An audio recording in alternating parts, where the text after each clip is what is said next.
Good morning. Ya po Diyos ni mapadayawan, nagyaman kami, kanagijay children tayo, who rendered musical number, encouraging us to listen to the Word of God. So that we are all welcome. Itiday po second semester of the year. This is our first Sunday of the month. So that the past Sundays we talk about sermons on fathers, and we ended with the fatherhood of our Heavenly Father. So that this morning, I just would like to have our last throwback about my report preaching on the Binyang Conference. Meron po tayong, bukod doon sa mga na-report ko na marami kaming napag-aralan doon sa Binyang Conference, ay meron pa po. So that parang I'm not satisfied na hindi maibahagi sa inyo lahat yung aming natutunan sa Binyang Conference because napakaganda po ng ating mga messages. So that as we have said, our theme is striving or doing our best in the ministry, so that our FBCP Chairman, Reverend Libby Lumilan, as a keynote speaker, taught us about the connectivity and collaboration in God's work. So that he said, we do the ministry in one accord, we do the ministry in unity, and we do the ministry as one body of the Lord Jesus Christ. And of course, we have our main speaker, Reverend Elbert Latorilla, and he emphasized on the 6 ministries where churches or where all believers are to do their best. So that in his series of preaching, then he encouraged us to thrive on teaching, in preaching, praying, giving, worshiping, and evangelizing. So, bukod po sa ating main speaker doon sa Binyang Conference, ay meron pa tayong 3 extra speakers. Anong ibig sabihin ng extra speakers? So that yung session natin doon is after lunch. So that from 1 o'clock to 3 o'clock, our main speaker will do the preaching, and before the evening session, evening preaching for our main speaker, then nagbaatan na at isudayjay turn na gito'y extra speakers tayo during the conference. So that Pastor Latorilla and Pastor Libby emphasize on doing the ministry. But then, doon po sa mga extra speakers natin, ang kanila in-emphasize is the last phrase of the theme. For such a time as this. Yes. So doing the ministry for such a time as this. So that our report preaching this morning will focus on the service that we do in our contemporary time. And what would we expect sa ating current society? So that in here, we would expect a ministry that is harder and it is more challenging because in the Word of God, it already defined what kind of community or society we are to expect in these end times. That is in 2 Timothy chapter 3, verse 1 to 5. So that as we read the verse, we would understand how we would cater to this kind of people. 2 Timothy chapter 3 verse 1 to 5 says, "These know also that in the last days perilous or dangerous times shall come, for men shall be lovers of their own selves, covetous, boasters, proud, blasphemers, disobedient to parents, unthankful, unholy, without natural affection, truce breakers, false accusers, incontinent, fierce, despisers of those that are good, traitors, heady, high-minded, lovers of pleasures more than lovers of God, having form of godliness but denying the power thereof, from such turn away. So, halos nangyayari na lahat ang mga ganyang klase ng mga tao dito sa mundong ito. So that, ang una po nating extra speaker doon sa Binyal Conference ay walang iba kundi si Reverend Joel Sanyaris. Sanyaris ba? Sanyaris. He is the senior pastor of Manila Baptist Church. So that his emphasis is about cancel culture. So this is the contemporary challenge, that one of the contemporary challenge that we are facing even in the ministry, the so-called cancel culture, which is heightened by social media platforms today.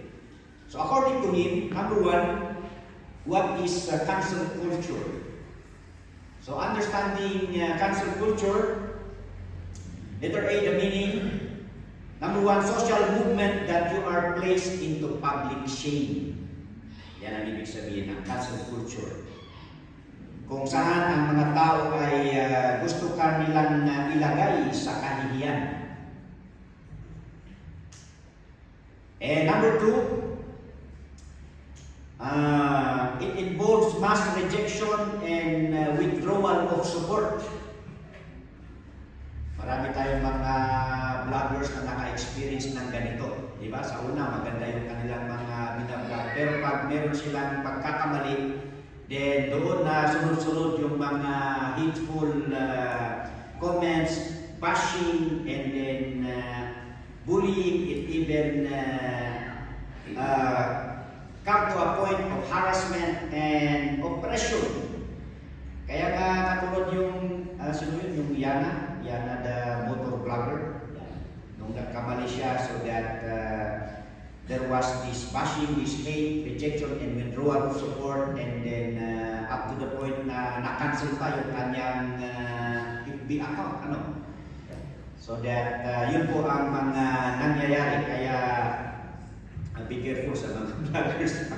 Kayo mismo ang mag-document ng inyong pagkakamali, and it results to your rejection. So it includes hateful behavior. Yan. Katulad ito during Jesus' time, Luke 5:30-32, but their scribes and Pharisees murmured against his disciples, saying, "Why do ye eat and drink with publicans and sinners?" And Jesus answering said unto them, "They that are whole need not a physician, but they that are sick. I came not to call the righteous, but sinners to repentance." So this verse would encourage us, if the society would have this negative response or reaction to those people who have committed mistake, then the Word of God reminds us in Jesus Himself, this is the reason why Jesus came. To cater to those people who are rejected, who are sinners, who make mistake. So that as we go along, we will learn that if the world would have this kind of culture, then we should be different from this natural people, as the Word of God says. And number four, cancel culture involves winning one's social status to please the crowd. Anong ibig sabihin nito? Kung minsan, parang sumasakay tayo, sinasakyan natin yung mga masasamang comment or yung masasamang response ng mga tao sa mga nagkamali. Yan ang ibig sabihin. Kasi parang gusto nating sumakay or sumunod sa majority. Pero sa ating mga Kristiyano is that dapat hindi tayo, ano yung nakikita natin sa social media, ay madali tayong sumunod sa kanila. Yan. Let us remember that our thinking should not be the same with the world.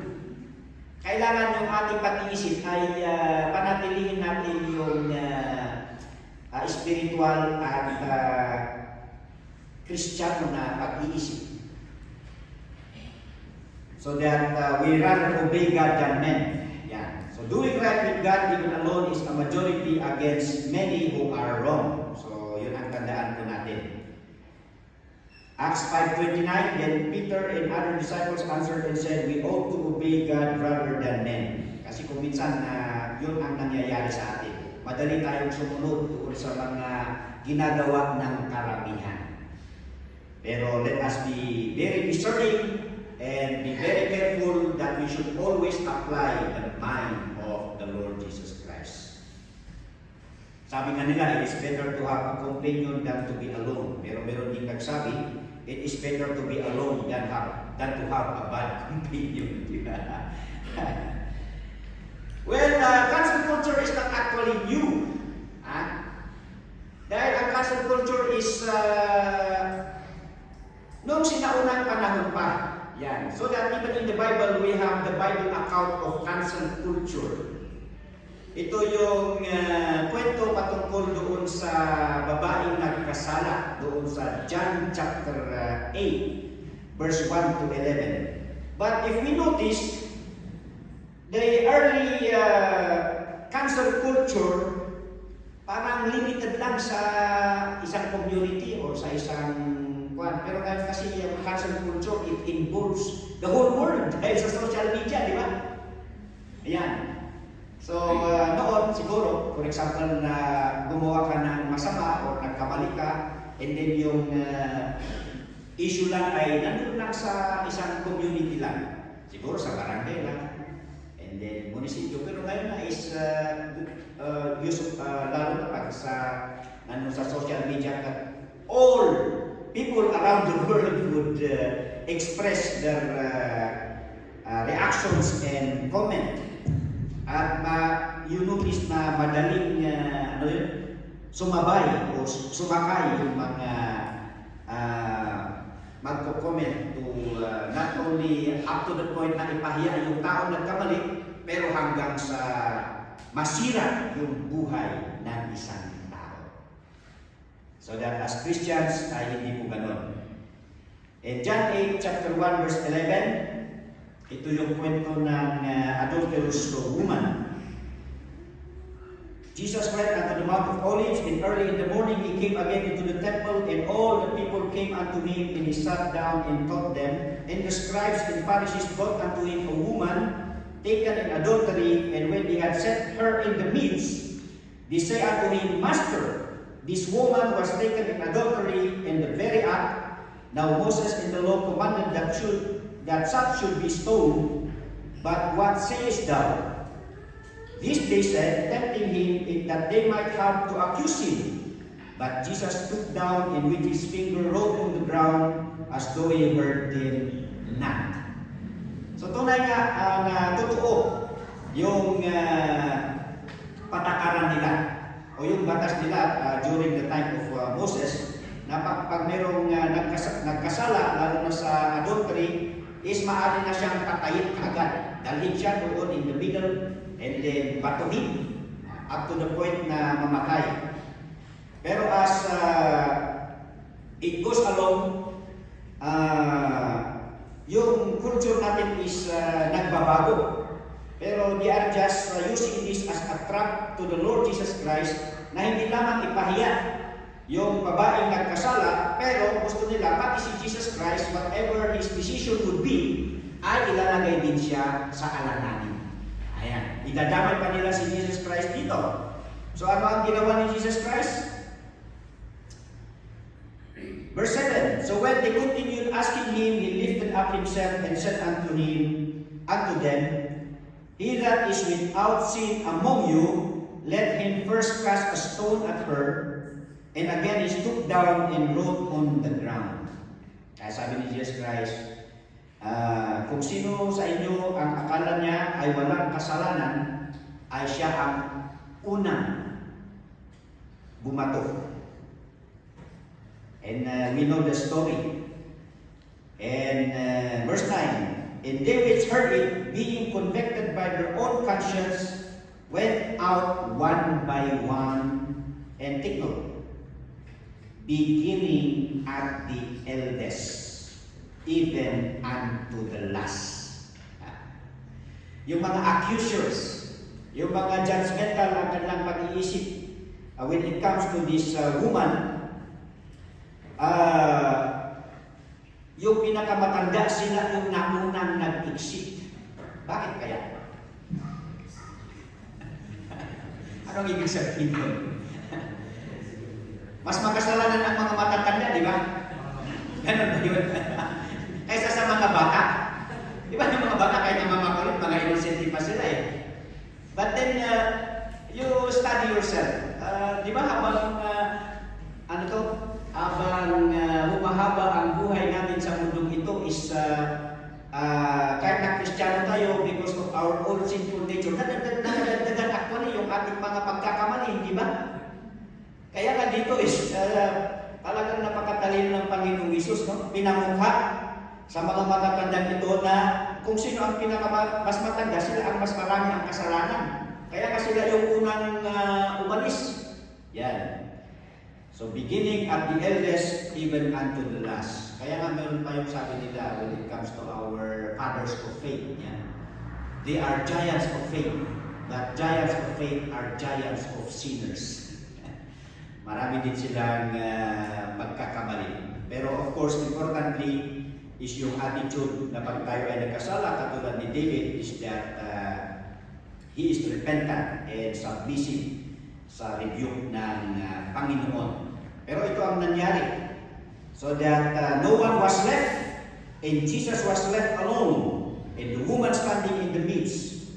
When Jesus had lifted up himself and saw none but the woman, he said unto her, Woman, where are those thy accusers? Hath no man condemned thee? She said, No man, Lord. And Jesus said unto her, Neither do I condemn thee. Go and sin no more. So yan po ang one of the biblical account of cancel culture. Pero yung Panginoon mismo, pinatawad ang babaeng ito. And she knew that this woman is so repentant during that moment. So we know that he is wishing, or she is wishing for that pardon, for that forgiveness, and the Lord know her heart, so that he said that even him is not condemning her, but encouraging him or encouraging her not to sin. Okay? Secondly, biblical principles against cancel culture. Kung ano naman yung ating behavior to this kind of culture. When we say cancel rejection culture, we could understand that way. So we can see in the story God's forgiveness and truth. Yan. Pinatawad niya. He that without sin, let him cast the first stone. So pinamukha niya na lahat naman tayo ay nagkakamali, tayo ay nagkakasala, so that we become considerate also to people who commit mistakes. Acts 13:38, Be it known unto you, therefore, men and brethren, that through this man is preached unto you the forgiveness of sins. Ephesians 1:7, In whom we have redemption through his blood, the forgiveness of sins according to the riches of his grace. Colossians 1:14, In whom we have redemption through his blood, even the forgiveness of sins. And 1 John 1:8 to 10, if we say that we have no sin, we deceive ourselves and the truth is not in us. So yun ang katotohanan. Kaya nga meron yung palabas ba yun na bawal ang judgmental. Or of course that is just a game there, pero ang ibig sabihin dito kung minsan ang tao is meron yung attitude na suklamin or magkaroon ng condemnation sa mga taong nagkakasala, forgetting na siya rin ay meron din siyang mga nagagawang pagkakamali. Yeah. So that we should also remember that even us commit sin. Kaya sabi dito, if we say that we have no sin, then we deceive ourselves and the truth is not in us. So that if we confess our sins, He is faithful and just to forgive us our sins and to cleanse us from all unrighteousness. If we say that we have not sinned, we make Him a liar and His word is not in us. Ayan, kaya nakonsensya yung mga accusers ng babae nito. And secondly, that we can see here is no one is morally superior.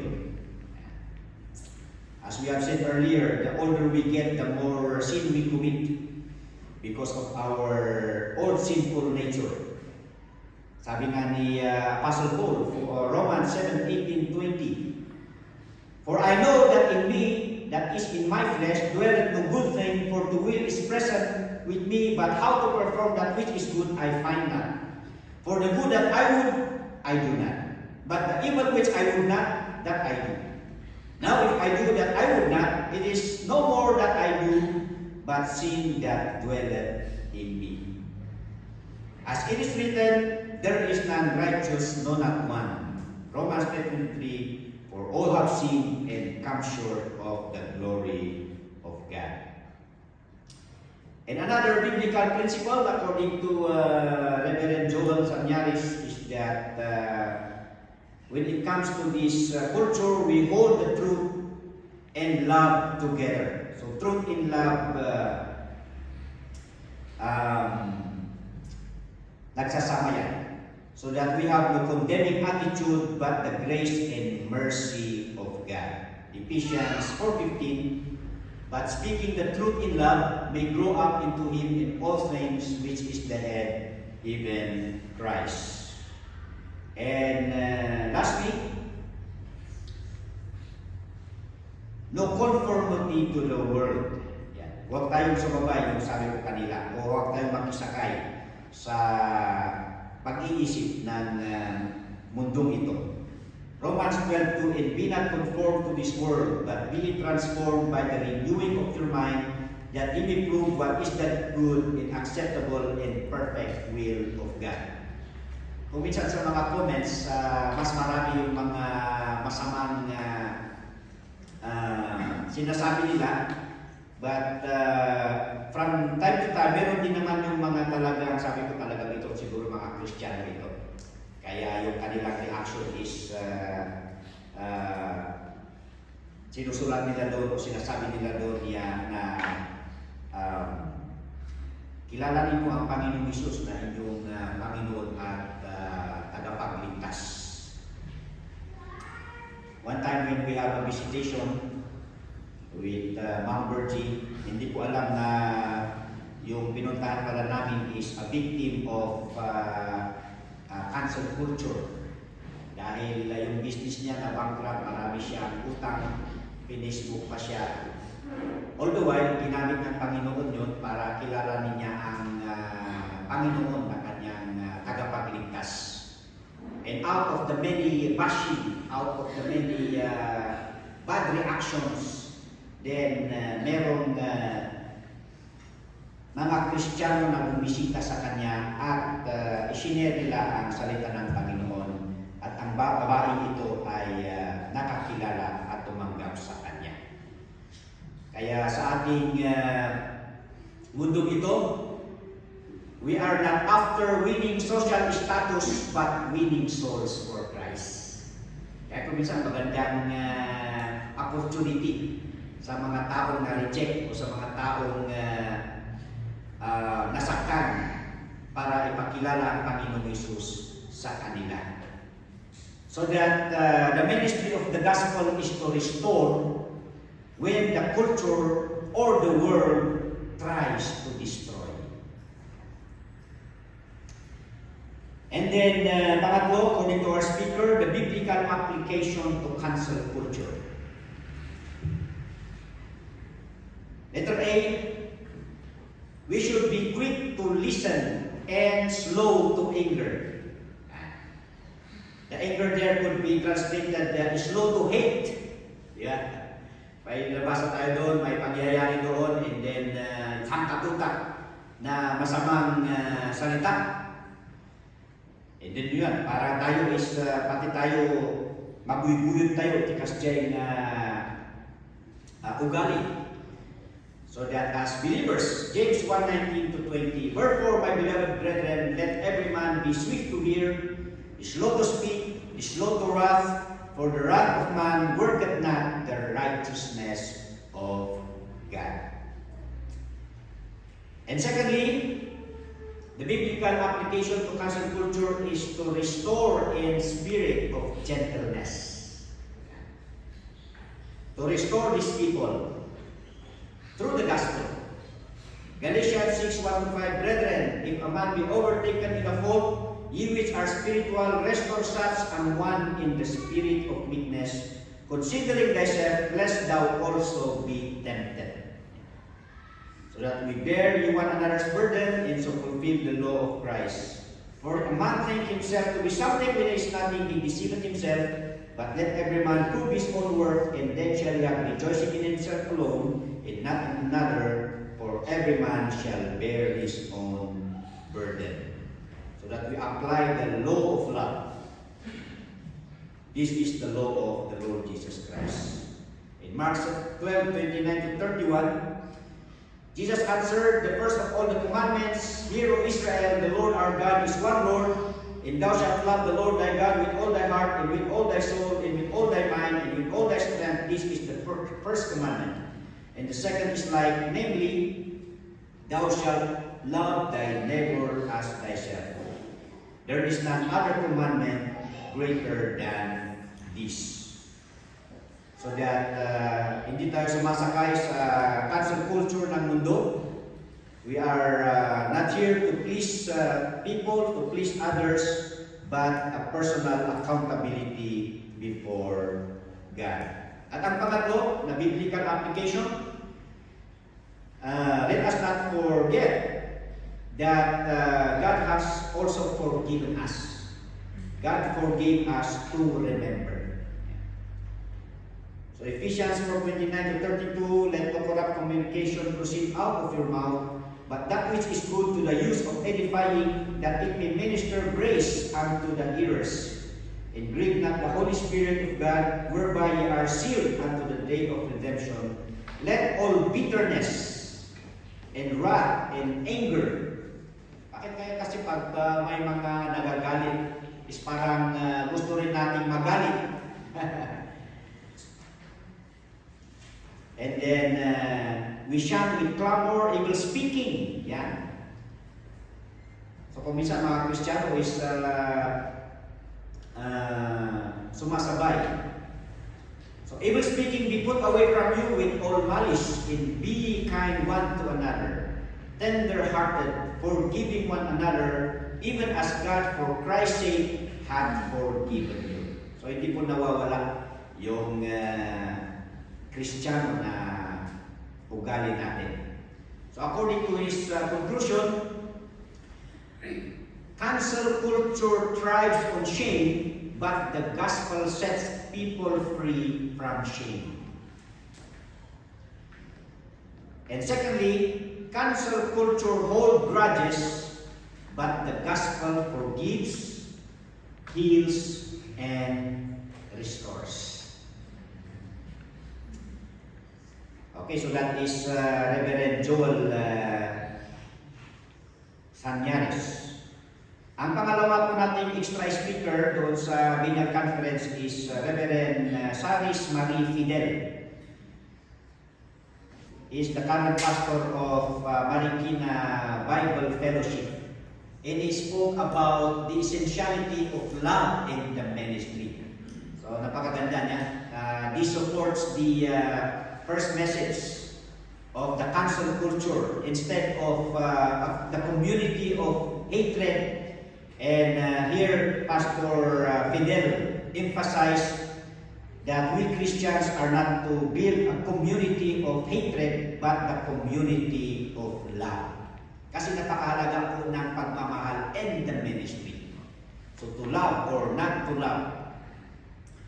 For such a time as this, that people are lovable and dangerous.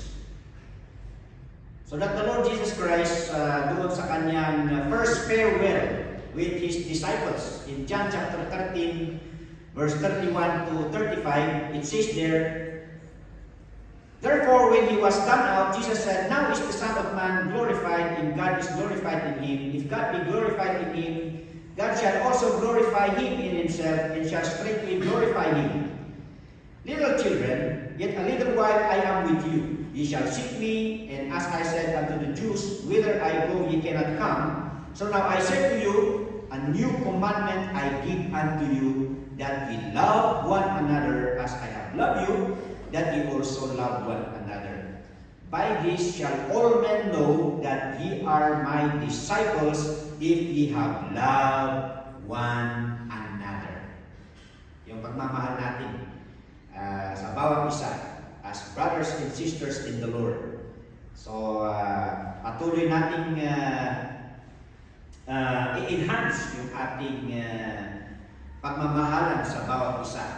So that loving one another is mentioned 14 times in the Word of God. In some verses that say the same thing, for us to love one another as believers. John 15 verse 12, "This is my commandment, that ye love one another as I have loved you." In John 15:17, "These things I command you, that ye love one another."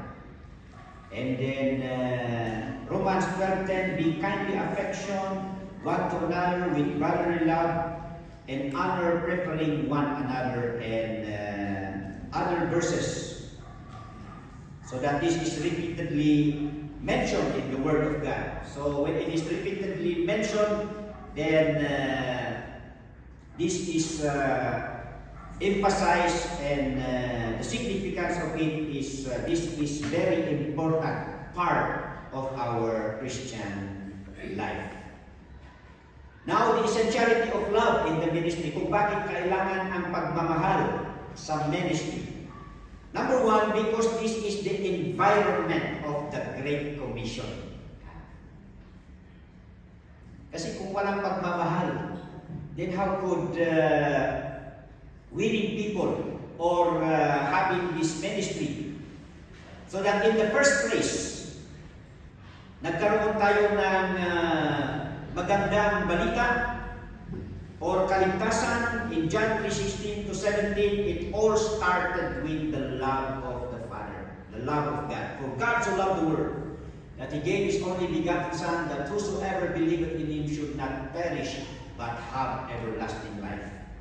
For God sent not His Son into the world to condemn the world, but that the world through Him might be saved. Nagsimula sa pagmamahal ang ministry. Romans 5:8, "But God commended His love toward us, in that while we were yet sinners, Christ died for us." So according to Pastor Saris, love is the motive of mission. Pag nag-mission tayo, if people won't feel love in our mission, they won't believe our message. Not only that love is the motive of mission, but love is the method of mission. It fuels us to do the ministry. Kung wala tayong pagmamahal, how can we go in win souls? So it fuels us to do the ministry. Secondly, the essentiality of love in the ministry, this is the effect of the church as salt in light to the world. This is how we become a shining radiance of the gospel and a salt that gives savor. Ito yung nagpapatamis ng ministry, yung pagmamahal ng Panginoon sa atin. Ye are the salt of the earth, but if the salt have lost his savor, wherewith shall it be salted? It is thenceforth good for nothing, but to be cast out and to be trodden under foot of men. Ye are the light of the world. A city that is set on a hill cannot be hid. Neither do men light a candle and put it under a bushel, but on a candlestick, and it giveth light unto all those that are in the house. So that let your light so shine before men, that they may see your good works and glorify your Father which is in heaven. This is one of our charisma. Yung charisma, the influence that we draw people to the Lord. So that salt is used to savor food and also used as a preservative. So is love that gives joy and harmony to God's people. If light is used to reveal what is in the dark and guides our footsteps, so is love that enlightens the believer. So that love is the radiance of the gospel. And number 3, the essentiality of love. This is the epitome of the church. When we say epitome, this is the summary or the capsule, the automatic notion of people. Or we could say this is the testimony or the trademark of the church. Kung sabihin natin church, the people around would expect that when they come to us, then we can minister to them. They will not be coming expecting to be upset or to be discouraged, but they know that when they come to the church, then they would feel love, they would feel the help that we can minister unto them. So John 13:35, by this shall all men know that ye are my disciples, if ye have love one to another. Kung minsan nga, meron yung mga churches dahil gusto lang nilang makaiwas sa hindi magandang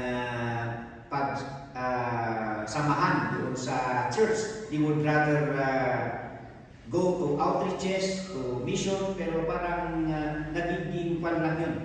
Nagiging way out lang nila yun. Pero dapat inside the church, kung minsan meron tayo hindi pagkakaunawaan, but then we try to solve our problems and then we come to unity and harmony.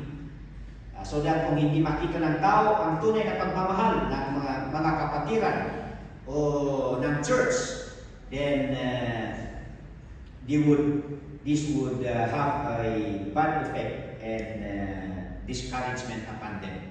John 17:22-23, and the glory which thou gavest me I have given them, that they may be one, even as we are one, I in them and thou in me, that they may be made perfect in one, that the world may know that thou hast sent me and hast loved them as thou hast loved me.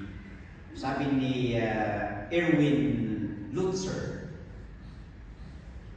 the world is not impressed with our creeds as much as our compassion.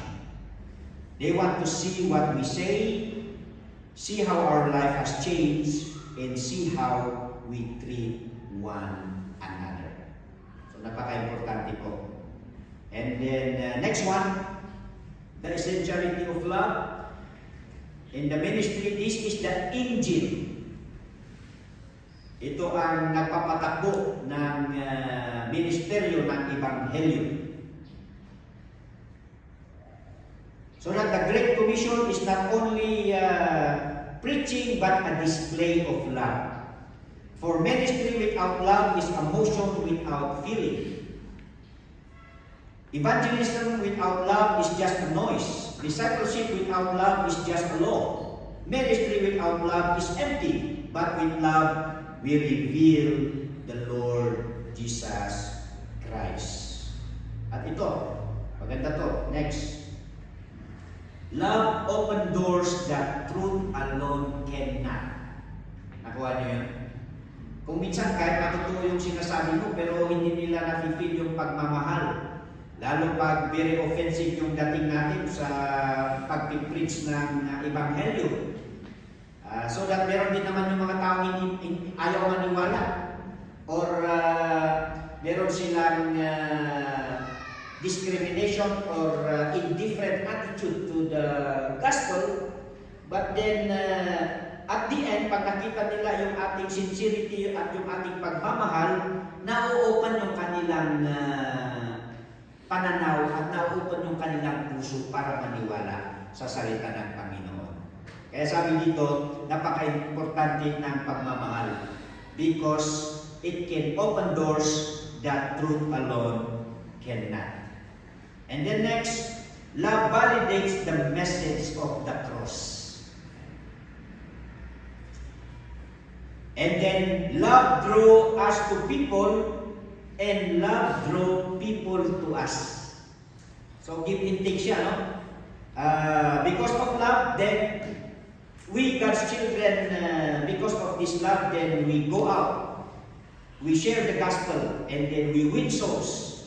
And because of that love of the Lord Jesus Christ in our life being seen, then they would feel this love and this would draw people to the Lord Jesus Christ. So 1 John 4:12, no man hath seen God at any time. If we love one another, God dwelleth in us, and His love is perfected in us. Nakukumpleto yung pagmamahal ng Panginoon sa atin. Okay? And then lastly, this is the evidence of good spiritual health. Yan. Kumusta na ang bawat isa? Nandiyan pa rin ba ang pagmamahal ng Panginoon sa atin? Amen? Yan. Pero pag nawala na yung pagmamahal, ay, meron ka ng sakit. A good spiritual health. Love is an indicator of our spiritual health in the church. Charles Stanley, sabi niya, if you are not motivated by love, your service becomes an obligation rather than a privilege. And another one said, we follow a man who told us to love our neighbors and our enemies. So yun po. Ang sinusundan natin, ang Panginoong Hesus, siya ang nagturo ng pagmamahal. Matthew 5:43-48, ye have heard that it hath been said, thou shalt love thy neighbor and hate thine enemy. But I say unto you, love your enemies, bless them that curse you, do good to them that hate you, and pray for them which despitefully use you and persecute you, that ye may be the children of your Father which is in heaven. For He maketh His sun to rise on the evil and on the good, and sendeth rain on the just and on the unjust. For if ye love them which love you, what reward have ye? Do not even the publicans the same? And if ye salute your brethren only, what do ye more than others? Do not even the publicans so? Be therefore perfect, even as your Father which is in heaven is perfect. So I think the same context in the book of Luke 27 to 36. But I say unto you, which here love your enemies, do good to them which hate you, bless them that curse you, and pray for them which despitefully use you, and unto him that smiteth thee on the one cheek, offer also the other, and him that taketh away thy cloak, forbid not to take thy coat also. Give to every man that asketh of thee, and of him that taketh away thy goods, ask them not again. As ye would that men should do to you, do ye also to them likewise. For if ye love them which love you, what thank have ye? For sinners also love those that love them. And if ye do good to them which do good to you, what thank have ye? For sinners also do the same. And if ye lend to them of whom ye hope to receive, what thank have ye? For sinners also lend to sinners, to to receive as much again, but love your enemies and do good and lend, hoping for nothing again, and your reward shall be great, and ye shall be the children of the highest, for he is kind unto the unthankful and to the evil. Be ye therefore merciful, as your Father also is merciful. So that we can observe here that the Lord wants us to go a higher level of love, of forgiveness, and of caring for one another. 1 John 3:23. This is the commandment, that we should believe on the name of His Son Jesus Christ and love one another as He gave us commandment. So yun po mga kapatid, ang essentiality of love and the ministry. This would destroy the cancel culture that is being enhanced of today's generation. Ang pangatlo nating extra speaker mga kapatid, doon sa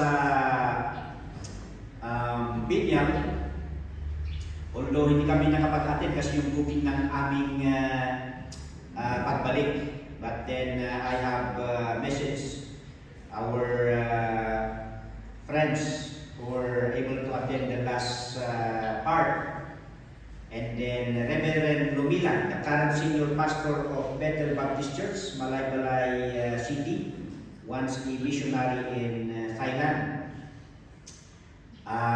He spoke about missions in our contemporary period.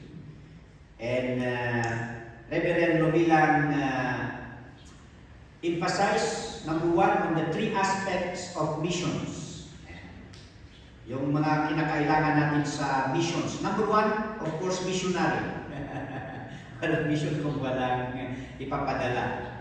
And of course, number two, mission field. Alam nga naman may mga missionary walang puntahan. At wala namang problema, marami tayong mission field. Yan. Pero sabi niya, kahit na may missionary, may mission field, ay kailangan ng mission support. Ano mabubuhay yung missionary at ang ministry kung walang support ng missions. And then number two, ito yung magandang kanyang shinare. Yan. The hardest place of missions. Saan ba talaga mahirap mag-mission? Yan. Hindi naman niya sinabi dito yung economic level or yung kabuhayan ng mga tao kung saan tayo mag-mission. Pero ang kanyang sinabi dito, number one, the hardest place of mission is that places where religion reject all others. Siguro ito is karamihan ng unang panahon ito, di ba? Dito ka sa Pilipinas, ang kanilang sabi is, kung saan ka pinanganak, doon ka mamatay, di ba? We all came from karamihan sa atin sa Roman Catholic, yun ang sinasabi nila. So that kung we share the gospel, then marami yung pupunta doon sa mga sinira natin, i-discourage sila na dito ka nabautismuhan, dito ka mamamatay. Kasi ito lang. Yeah. So that you would hold fast onto their religion and reject all others. Ibig sabihin, ito yung close sa kanila. Mahirap pasukin ng missions. At pangalawa, ito karamihan ito ngayon. Letter B is places where religion accepts everything. Di ba? Ay, parehas pa lang ni Diyos. When may isang ni Diyos. Di ba? Kasta kati, dito yung result, iti interdenominational, okay lang po interdenominational, no? The same precious faith, no? Pero hani, aglalaot na dijay agkikontra iti pananaw natin sa ni Apo Diyos, and then they accept everything. Siguro ito iti may isang resulta na the ecumenical movement. Yeah. Ngayon na, ang ecumenical movement is evangelical groups, and then, pero ngayon ang malaking challenge o nangyayari sa ecumenical movement is Christendom mixed with the Eastern religions. Mga ganon, di ba? So, magkakasama na ngayon ang Islam, Christianity, Buddhism, Hinduism, mga ganun. So, ito yung napakahirap na standing natin ngayon sa missions. Kasi sabi nila is, isa lang naman ang Diyos. Pero ang problema ngayon dito is, meron yung sabi nila na there is other ways. Hindi lang Christianism ang paraan para tayo ay pupunta sa langit. Kaya nga inaccept na nila yung mga Eastern religion and other religion. According to them, there are other ways na tayo ay maligtas. So that mahirap ang mga lugar na ito when we do our missions, but by God's grace, the power of the Word and the power of the Holy Spirit, then we are not discouraged to enlighten them about the truth of the gospel. Kaya sabi niya sa kanyang third point, the call to missions. We should be like Isaiah in chapter 6, verse 8. That when God calls us to do missions, then there should be no hesitation. We should go and do it. We should go and do it. Also, I heard the voice of the Lord saying, whom shall I send, and who will go for us? Then said I, here am I, send me.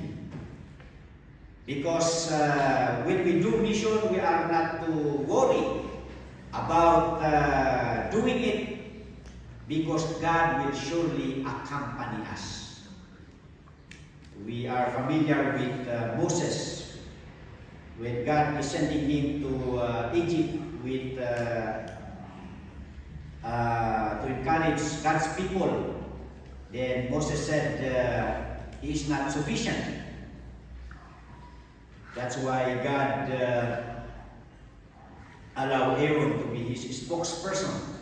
Exodus 3:11-12, and Moses said unto God, who am I that I should go unto Pharaoh, and that I should bring forth the children of Israel out of Egypt? And he said, certainly I will be with thee, and this shall be a token unto thee that I have sent thee. When thou hast brought forth the people out of Egypt, ye shall serve God upon this mountain.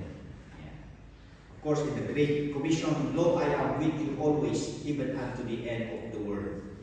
So that assures his abiding presence and his protection and provision. And then lastly, how do we do missions during our time right now? Missionary such a time, or mission for such a time as this. So ang nangyayari po, this is an update kung paano natin ginagawa ang mission. Letter A, professional missionaries. Anong ibig sabihin ng mga professional missionaries? Kung meron tayong mga graduates at meron silang mga opportunity doon sa ibang bansa na makapag-abroad, kayo mismo ang mag-lead ng Bible study at mag-lead ng worship. Yun ang ibig sabihin ng professional missionaries. Lalo na sa mga lugar na kung saan ay mahirap ang mga pastor na pumasok sa mga bansang iyon. So that ang nagagamit dito ay yung mga Kristiyano. Kaya dapat ang ating mga kabataan, ang ating mga members who are young people, is that ma-equip sila at lumago sila sa salita ng Panginoon at matulungan sila kung paano magkandak ng Bible study at magkandak ng worship. So this is professional missionaries in which this is being done. Ang pangalawa is yung bivocational missionaries. Karamihan dito yung mga OFW, and then through the Ministry of Eastern Asia. Usually ito yung mga short time. Yeah? Mga short time. I think, Brother Albert, kayo yung nagganito? We went to some other countries and then you spend parang short time missionaries ang tawag natin dito. At tumutulong yung Eastern Asia na mag-process ng visa and accommodation. Yeah. And then, pangatlo, yung mga trained laymen for local missions. Yan. Meron tayong magandang example dito sa Tuba. Yung mga churches natin doon, maliliit ang mga churches natin doon. So that we came to a point nung nandun pa ako na dahil maliliit yung ating mga churches, hindi natin kaya na mag-support ng missionary at mag-support ng mission, tulong-tulong tayo. So yun yung napagkaisahan namin, and as time goes by, nagkaroon ng training sa mga laymen so that kung may isang lugar na na-open sa evangelism, is that alternate yung o magkakasama, hindi lang yung church kasi hindi kaya ng isang maliit na church, so that nagsama-sama yung mga bawat churches na magkaroon ng outreach, and then hindi na problema ang manpower. Yan. Kasi pwedeng alternate yung schedule sa mga men, or sometimes nagsasama yung dalawang church o kung minsan, depende kung sino yung available. At hindi na nagkaroon ng kagaanan doon sa tao na gagamitin na mag-reach out, but even doon sa kanilang finances na pupunta ay nagko-contribute yung mga churches para sa pamasahe nila, sa pagkain nila, hanggang sa pagbalik nila, and sa mga paggawa ng ating mga churches. Kaya naging effective yung ating ministries doon sa Isiha during the pandemic. Kasi tulong-tulong yung mga kapatiran, not only in a certain church, but the fellowshipping churches. So yun po yung isang ginagawa natin. So this is the idea of this trained laymen for local missions. Ayan. At ang isa, missions sa kapanahonan natin na i-apply, not only professional missionaries, vocational, trained laymen, but ito, resident transferees for missions. Ano ang ibig sabihin ng resident transferees for missions? Ito ay karaniwang nangyayari sa city churches. Yan. Na, kunyari, meron tayong mga church member na nag-change residence. Parang katulad dito sa, ang isang observation ko dito sa Buyagan Church, is that meron na tayong mga members na malayo na, no? Katulad nilang Kuya Smith, nandun na sila sa Shilan, tsaka si Kuya Marshall, yan. So, pwede silang maging nucleus ng bagong outreach doon. Pero nandun naman na si Pastor Gampay, galing dito, pero tayong Shilan group in Tomay doon. Yan. So that siguro sa tawag nandun sila Brother Victor. Then yung iba nating mga kapatiran doon, pwede mag-isa yung taga-ambyon, sila Biray family. So baka pwede tayo maka-organize ng gawain ng Panginoon. At least nandun na sila na cell group, nandun na sila na nucleus. At least ma-expect mo dahil nandun na sila, is that magiging regular yung Bible studies at magiging regular yung worship. Actually, nangyari ito sa Luwakan, di ba? Doon sa Bakakan. So ito yung in-apply nila, resident transferees for mission. Dahil may member doon sa Luwakan Baptist Church na taga Bakakan, Berkara Familia. And then, doon nagsimula si Pastor Jero Sardina. Am I right? Yan. So, in-apply nila yung resident transferees for mission. So, at least nandun na yung mga resident members na sila yung gagamitin ng Panginoon para ma-influensyan yung bagong community kung saan sila ngayon nakatira. Okay, so those are the update, and according to Reverend Ruel Lumilang, that the missions approaches that we can apply for such a time as this. Alright. In conclusion, sa pangkalahatan, serving the Lord for such a time as this, mayroon yung word na conform. We have mentioned the other verse a while ago. Yung word na conform, dito sa Bible, sa concordance ng King James Version, 2 times na nagamit yung word na conform. At kung nagamit ito, letter A, negatively, in Romans 12 verse 2, sabi doon, and be not conformed to this world, but be transformed by the renewing of your mind, that ye may prove what is that good and acceptable and perfect will of God. So yung according to our messages, wherein we should not conform to this system, is that we are not to conform with the cancel culture and community of hate of this world. Yung sabi natin, we do not ride with them, and then we do not follow them, and we do not support them.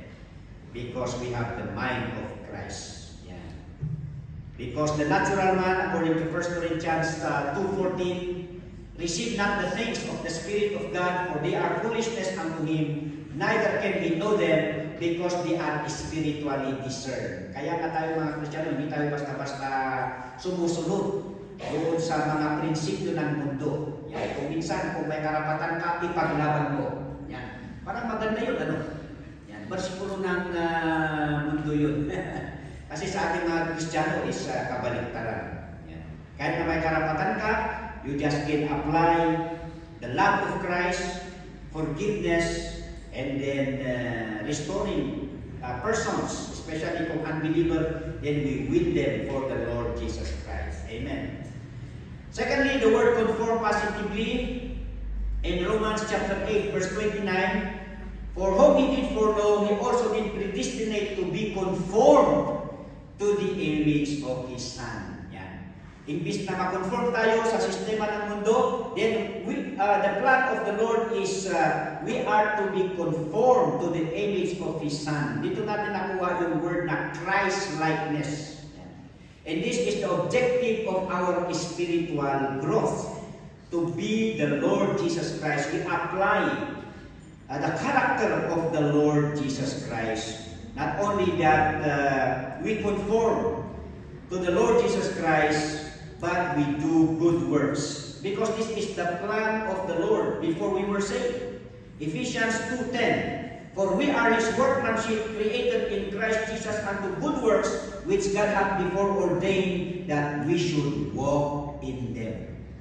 Ito ang nararapat, ito ang karapat-dapat. Ito yung pinlano ng Panginoong Diyos kung paano mamuhay ang kanyang mga anak. John 13:35, by this shall all men know that ye are my disciples, if ye have loved one another. And lastly, Philippians 2:15-16, that ye may be blameless. Walang makitang kasalanan. And harmless. Yung ating buhay Kristiyano is hindi vessel. We are not instrument of hurting or offending people. Kundi sana yung ating buhay is pag nandyan ka is parang nakakapagbigay gamot sa mga tao, that ye may be blameless and harmless, the sons of God without rebuke, in the midst of crooked and perverse nation. Yan ang katayuan natin ngayon. This is the community, the society that we have today, a crooked and perverse nation, among whom ye shine as lights in the world. Kinakailangan tayo ng mundong ito na maging ilaw, holding forth the word of life, that I may rejoice in the day of Christ, that I have not run in vain, neither labored in vain. Sinasabi niya Apostol Pablo dito, para naman hindi masayang yung aking pagsisikap para ituro ang salita ng Panginoong Diyos sa inyo. So that we are all encouraged to shine as lights and hold the forth the word of life. So that we serve the Lord for such a time as this by non-conformity to this world, by the testimony of Jesus' love in our life, and by reaching people to Christ out of love. Let's pray. Oh, thank you, Father God, for your word.